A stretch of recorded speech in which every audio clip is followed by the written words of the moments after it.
Un petit coup de niveau 3 sympathique. Analysons la carte 17, l'étoile, sous l'angle de la mythologie égyptienne. Nous pouvons y voir à la fois les crues du Nil et la déesse Isis.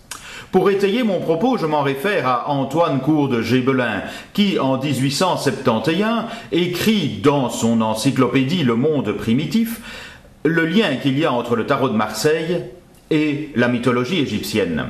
Il y décrit chacune des cartes du tarot, et parlant de la carte 18, parlant de la carte de la lune, il nous écrit ceci.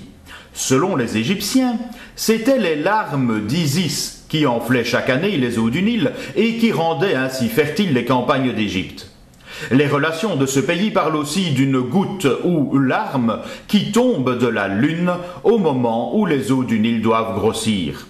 De ce texte cité de Gébelin, je mets les deux cartes du tarot les unes à côté des autres. Nous avons donc bien la carte 18 qui regarde la carte 17. Nous avons donc bien la lune qui regarde la déesse Isis en train de déverser le contenu de ses jarres.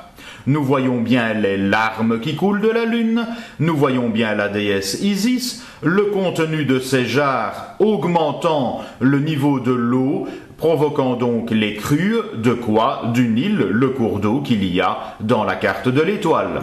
Un peu plus loin dans son texte, de Gébelin nous dit « Cette étoile est la canicule ou Sirius, canicule l'étoile du chien ».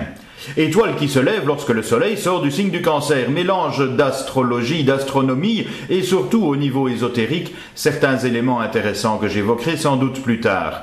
Pour l'instant, limitons-nous à repérer donc que Sirius est bien l'étoile principale dans la carte de l'étoile, et toujours d'après Gébelin, venant, provoquant l'abondance, l'eau qui se déverse de 17 dans le sens du courant de droite à gauche, aboutit donc sous la maison Dieu. Ce qui permettra d'évoquer les courants telluriques, mais ça c'est une autre histoire. Ce qui est surtout intéressant, c'est de voir que les personnages de la carte Maison Dieu dansent bien de joie parce que la nature reverdit grâce aux crues du Nil. Je te rappelle ici que les personnages de la Maison Dieu touchent chacun du bout des doigts deux touffes d'herbe vertes, la nature qui reverdit grâce aux crues du Nil. Oui, les cartes du tarot sont bien reliées entre elles, se parlent les unes les autres, telles les images d'une bande dessinée. C'était la petite touche de niveau 3 du jour.